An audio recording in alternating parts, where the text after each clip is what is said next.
Hello everyone, welcome back to my channel. तो आज के वीडियो में हम बात करने वाले हैं कि आपकी प्रेगनेंसी क्यों नहीं रुक रही है, कहाँ गलती हो रही है। आपकी जो पीरियड मिस हो जाती है, फिर भी जो है कुछ दिन बाद आपको वापस पीरियड आ जाता है, किस वजह से जो है आपका गर्भ नहीं रुक रहा है। आप डॉक्टर से भी कंसल्ट करें, लेकिन फिर भी जो है आपकी बॉडी में सारी चीज़ें जो है सही है, कुछ प्रॉब्लम भी नहीं है, फिर भी आपकी प्रेगनेंसी नहीं रुक पा रही है। तो आज के वीडियो में हम इसी बारे में डिटेल में जानने वाले हैं कि कहाँ पे जो है छोटी मोटी आपसे गलतियां हो जा रही हैं, जिस वजह से जो है आपकी प्रेगनेंसी नहीं रुक पा रही है और आपका जो है गर्भ धारण नहीं हो पा रहा है। तो ऐसे कौन से दिन होते हैं जो आपके प्रेगनेंसी के लिए सबसे ज़्यादा इंपॉर्टेंट होता है, और उस टाइम पे जो है आपसे कौन सी गलतियां हो जाती है जिस वजह से जो है प्रेगनेंसी रुकते रुकते जो है निकल जाती है और रुक नहीं पाती है, और किसी वजह से जो है आपकी प्रेगनेंसी रुकने के बाद भी जो है टर्मिनेट हो जाती है, जिस वजह से जो आपका पीरियड मिस हो गया होता है, फिर से आपका पीरियड आ जाता है। तो आज जो है इसी बारे में हम डिटेल में बात करेंगे, आपको सारा डिटेल इन्फॉर्मेशन दूंगी, छोटी छोटी बातें जो है आपको बताने वाली हूँ। तो चलिए वीडियो शुरू करते हैं।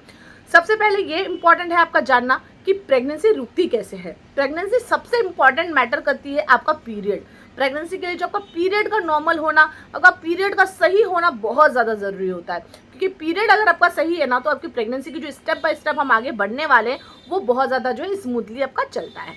तो जिनका जो है रेगुलर पीरियड होता है उसमें इतना ज़्यादा दिक्कतें नहीं आती है नॉर्मली, लेकिन जिनका इरेगुलर पीरियड होता है उनके लिए कुछ भी ट्रैक कर पाना ईजी नहीं होता है।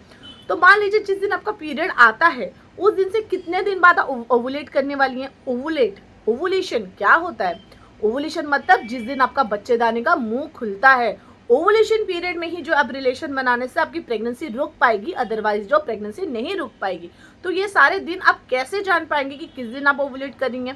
देखिए, हर महिला के 2 ओवरीज होते हैं और हर महीने जो है इन्हीं 2 ओवरी में से जो है अंडा रिलीज होता है। किसी महीने लेफ्ट ओवरी से होगा, किसी महीने राइट ओवरी से होगा। तो अंडे जब रिलीज होते हैं उसमें से एक अंडा जो है तैयार होके पक के जो है आपके फिलिपिन ट्यूब में आके रुकता है।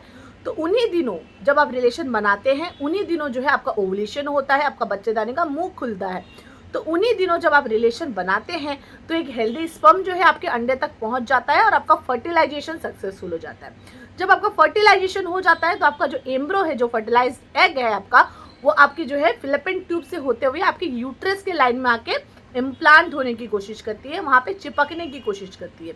तो जब आपका एम्ब्रो आपके यूट्रस के लाइन में जो है सक्सेसफुली इम्प्लांट हो जाती है, उसी को जो हम कहते हैं इम्प्लांटेशन, सक्सेसफुल इम्प्लांटेशन। तो जब आपका इम्प्लांटेशन सक्सेसफुल हो जाता है ना, उसके बाद ही जो है आपकी प्रेगनेंसी जो है कंफर्म हो सकती है। क्योंकि अगर आपका इम्प्लांटेशन सक्सेसफुली नहीं हुआ तो जो है आपकी प्रेगनेंसी वहीं पे टर्मिनेट हो जाती है और आगे नहीं बढ़ पाती है। अब आपसे क्या गलती होती है? पहली बात, आपको कैसे पता चलेगा कि किस दिन आप ओवुलेट कर रही हैं? हम टेंटेटिवली ये आपको बताती हूँ, क्योंकि बहुत सारे लोग कैलकुलेट नहीं कर पाते हैं, टाइम नहीं होता है या समझ नहीं पाते, उनका रेगुलर का उनका जो पीरियड का जो है डेट है वो याद नहीं रख पाते। तो आपको सबसे पहले जो है पीरियड को आपको मार्क करके रखने की ज़रूरत है। आपको जो पीरियड का डेट होता है उसको मार्क करके रखिए। आपका पीरियड का डेट आपको पता होना बहुत ज़्यादा ज़रूरी है। तो जिस दिन आप पीरियड आपको आता है, लास्ट पीरियड, मान लीजिए 1 तारीख को आपका पीरियड का डेट गया है, तो 1 तारीख से लेके 14वें दिन, 13वां या 14वें दिन को जो है आप ओवुलेट करने वाली हैं। उस दिनों जो है आपका ओवुलेशन प्रोसेस होने वाला है, ओवुलेशन डे आपका है। तो अगर 1 तारीख का आपका पीरियड है तो 13-14 दिन को आप ओवुलेशन करना, आपका ओवुलेशन होने वाला है। लेकिन ज़रूरी नहीं है कि 13 या 14 डे को ही होगा, हो सकता है कि अगर एक दिन आगे पीछे हो गया तो क्या करेंगे? तो आपको बिल्कुल भी उसके ऊपर डिपेंडेंट नहीं रहना है। मैं हमेशा ये सजेस्ट करती हूँ कि अगर आपको प्रेगनेंसी चाहिए, बहुत टाइम से ट्राई करें बट फिर भी प्रेगनेंसी नहीं रुक रही है, तो बहुत ज़्यादा ज़रूरी है कि आपको जो है 10th डे से ही जो है आपको रिलेशन बनाना चालू कर देना चाहिए। 10th day, 12th day, 14th day, 16th day, 18th day, 20th day आपको जो है रिलेशन बनाना चाहिए। क्यों? क्योंकि अगर आप 10th डे से नहीं चालू करते हैं, अगर मान लीजिए किसी वजह से आपका एक आध दिन आगे पीछे हो गया, आपका पीरियड का डेट से आप सोच रहे हैं कि 14वें दिन जो है आप रिलेशन बनाने वाले हैं और उसी दिन आपका ओवुलेशन होने वाला है, ऐसा ज़रूरी नहीं है। हो सकता है कि एक दिन आगे हो जाए या एक दिन बाद हो। इसके लिए मैं सजेस्ट करती हूँ कि आपको 10th डे से ही जो आपके प्रेगनेंसी प्लान करना चालू कर देना चाहिए। अब मैं ये क्यों बोल रही हूँ कि आपको एवरी ऑल्टरनेट डे करना चाहिए? समझिए बात को कि ऑलरेडी अगर आप ट्राई करें प्रेगनेंसी के लिए, आपकी प्रेगनेंसी नहीं रुक रही है, तो कोई तो वजह होगी, किसी वजह से जो है प्रेगनेंसी नहीं रुक रही है, जबकि आपके शरीर में कोई भी चीज़ का प्रॉब्लम नहीं है।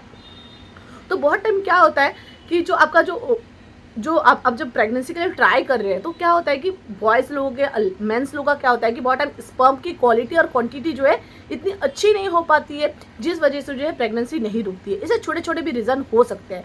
तो इस वजह से अगर आप ऑल्टरनेट रिलेशन बनाते हैं तो उससे क्या होता है कि स्पर्म की क्वालिटी क्वांटिटी दोनों अच्छी हो जाती है, जिससे जो है चांस बढ़ जाता है कि आपकी प्रेगनेंसी रुक जाएगी। इस वजह से आपको जो है 10th 12th 14 16 ऐसे ऑल्टरनेट डे एक दिन छोड़ छोड़ के जो है आपको रिलेशन बनाना चाहिए, ताकि जो है प्रेगनेंसी आपकी कंसीव करने के चांसेस बढ़ सके। तो ये हो गई छोटी छोटी बातें। इसके अलावा आपको और क्या ज़्यादा ध्यान में रखना है, अगर मान लीजिए आपको इरेगुलर पीरियड है, अगर आपका पीरियड रेगुलर नहीं आता, इरेगुलर पीरियड है, तो उस केस में भी आपको समझ में नहीं आ रहा, उस केस में भी आपको ऐसा ही करना है। ऐसा नहीं सोचना है कि नहीं मेरी तो पीरियड का डेट बहुत लेट आता है, मेरा जो है 36 या 40, मतलब हर महीने मुझे 10-15 दिन लेट आता है, ऐसा बिल्कुल नहीं सोचना है। आपको पॉजिटिव रहना है और आपको भी सेम ही तरीके से 10th 12th 14th डे को ऐसे आपको रिलेशन बनाना है। तो बिल्कुल भी आपको चुकना नहीं है, ये सारी बातों का जो है आपको बिल्कुल ध्यान रखना है। इसके अलावा अगर आपको डेट याद नहीं रह रहा है या फिर आपको समझ नहीं आ रहा है क्या करें, आपको ट्रैक करना है, तो जो आपको ओवुलेशन किट यूज़ करना चाहिए। अब ओवुलेशन किट क्या होता है कि ओवुलेशन किट भी जो है आपके प्रेगनेंसी किट जैसा ही दिखता है, उसका भी सेम ही आपको यूरिन के द्वारा ही इसको चेक करना है। तो किसी भी मेडिकल शॉप में विदाउट किसी प्रिस्क्रिप्शन के आपको इजीली मिल जाएगा। एक पूरा पैकेट आता है, उसके अंदर जो है 4 से 5 किट होता है, उसमें 5 किट होता है। तो आपको क्या करना है, वापस जो है 11th या 12th डे से जो है आपको किट में यूज़ करना है एवरी डे। तो जिस दिन आपके किट में पॉजिटिव आ गया, मान लीजिए 13th या 14th डे को भी अगर पॉजिटिव आ गया, दैट मीन्स आप उस दिन ओवुलेट करेंगे और उस दिन जो है आपको रिलेशन बनाना ही है, क्योंकि वही दिन जो है आपका ओवुलेशन डे होता है और उस दिन रिलेशन बनाना बहुत ज़्यादा ज़रूरी होता है। बट बहुत सारे लोग जो है चूक जाते हैं। अगर मान लीजिए किसी वजह से आप रिलेशन नहीं बना सके उस दिन, तो आपका पूरा महीना जो है वेस्ट हो जाता है। फिर से आपको नेक्स्ट मंथ आपको प्लान करना रहता है। इस वजह से ही मैं सजेस्ट करती हूँ कि आपको 10th डे से रिलेशन बनाना चालू करना चाहिए। क्यों? इससे क्या होता है कि आपके फेलियर का चांसेस कम हो जाता है। आप हर दिन ऑल्टरनेट रिलेशन बना रहे हैं, तो उसके बीच में जिस दिन भी अगर ओवुलेट आप कर जाएंगे तो आपके प्रेगनेंसी कंसीव करने का चांसेस ऑलरेडी अप रहता है, चांस जो है आपका हाई होता है। तो ये छोटी छोटी बातें जो है बहुत ज़्यादा ज़रूरी है। और आपको एक चीज़ सजेस्ट करूँगी कि अगर आप प्रेगनेंसी कंसीव करने का ट्राई करें बट नहीं हो पा रहा है, तो सबसे पहले आपको ये भी देखना है कि आपका जो है वेट बहुत ज़्यादा नहीं होना चाहिए, क्योंकि मेरे प्रेगनेंसी टाइम पे भी यही है। आप बहुत ओवरवेट नहीं होनी चाहिए, आप बहुत ज़्यादा शुगर का इंटेक ना करें, उससे ही तो वेट ज़्यादा बढ़ता है। आपको स्मोकिंग नहीं करना है, आपको ड्रिंकिंग नहीं करना है। ये सारी चीज़ें जो है बहुत ज़्यादा मैटर करती है प्रेगनेंसी के दौरान, क्योंकि बहुत लोग जो है बहुत पहले से ही ये सारी चीज़ें करते रहते हैं, जिस वजह से भी जो है इनफर्टिलिटी होती है, इसके वजह से उनकी प्रेगनेंसी नहीं रुक पाती है। तो ये छोटी छोटी चीज़ें जो है बहुत ज़्यादा मैटर करती है। अगर आप प्रेगनेंसी के लिए ट्राई करें बट ये सारी चीज़ें अवॉइड नहीं कर पा रहे, तो फिर तो है बहुत ज़्यादा प्रॉब्लम होने ही वाला है। तो आशा करती हूँ कि आपको आज का वीडियो अच्छा लगा होगा, आपको ये पता चला होगा कि कौन से दिनों जो है सबसे ज़्यादा ज़रूरी होता है आपका प्रेगनेंसी कंसीव करने के लिए। तो अगर आपको आज का वीडियो अच्छा लगा है तो प्लीज़ मेरे वीडियो को लाइक कीजिए। इस वीडियो रिलेटेड या फिर प्रेगनेंसी रिलेटेड कोई भी क्वेश्चन पूछना है तो कमेंट बॉक्स में कमेंट कीजिए और मेरे चैनल को सब्सक्राइब कीजिए। Thanks for watching.